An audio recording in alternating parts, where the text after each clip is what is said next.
ক্ষুধিত পাষাণ।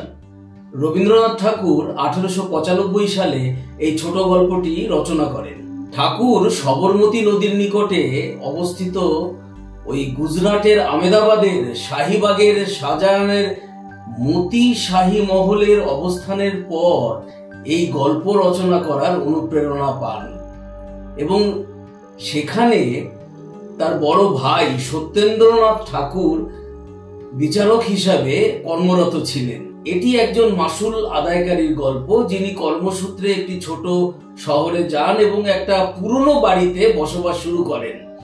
এলাকাবাসী তাকে জানায় যে বাড়িটিতে অতি প্রাকৃত শক্তির অবস্থান রয়েছে। অ্যানিমেট্রিক্স প্রাইম স্টোরিজে রহস্য রোমাঞ্চ সিরিজে আপনারা শুনতে পাবেন রবীন্দ্রনাথ ঠাকুর রচিত ক্ষুধিত পাষাণ।